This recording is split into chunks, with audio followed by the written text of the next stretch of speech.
they punch with the fist, we punch with the elbow.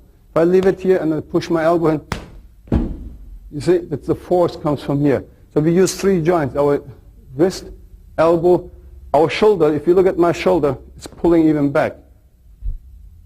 See? So it's not like this. So this will be a push. So by pulling my shoulder back, my joints are not going together, the bones. They're like hold it by tendons and muscles, very flexible. So look at how long my fist goes back and forth. So even I don't touch, and I'm not going to open my fingers. So I'm that far away from Mike.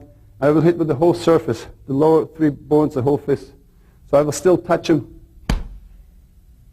So, okay, if I'm that far away, this will be enough to break his nose. So this is just from the elbow, because it's stretching. Now we also use our spine. When we punch 3 times, we call this arrow punches. At the 3 punch, my spine goes up. If I keep my fist totally locked, without bending it, I'm just punching from my spine. Just this one. So you have to understand, when you step in, boom, this is in. So it's very explosive, very powerful. The biggest power source next to your elbow is your footwork. Because if a smaller person create a whole punch power by using, let's say somebody's 140 pounds and the opponent's 200. So they realistically have given the chance to knock somebody out. It's basically using your body weight to move in. If you look at in boxing, whatever, we dance, the moment I stay and punch, my weight is still. So it's about 40 to 60% of the rotation where my body weight is behind the punch. If you look at karate, they do it with the hips. Very traditional, of course. But the modern karate is basically boxing. You know, kickboxing is American boxing. It's traditional karate mixed with let's say, Western boxing. It's kickboxing, but they don't do punch anymore like this. So they punch like boxing. But still, if you use your hip, it's maybe 20% of your body weight behind.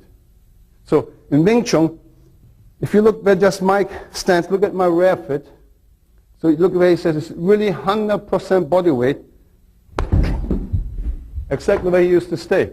So it's 100%. This gives a smaller person, a woman, or nowadays, look, the profession of us changed. A lot of people are sitting in offices, more like a service type of jobs. The computer, they don't have the exercise like we used to have. Old days, people work in factories and, you know, like really construction.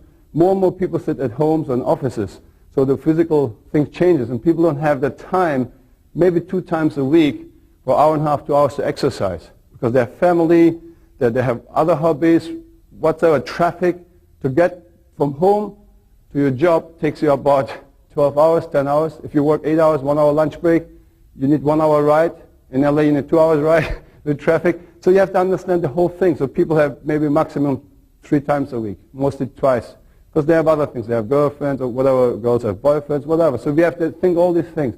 And this person wants to defend himself or herself. So very, very important to have a realistic time frame, a realistic system, scientific, enough to make the physical abilities to use it to defend himself. So when I do the same thing, just I'm going to be very easy. So when I step in here, or even halfway, it's enough power, boom, to make him go down. But if you do it explosive with 3 punches, okay, it's very, very difficult. Also to deflect punches, we don't use blocks at all. Let's say even if Michael would block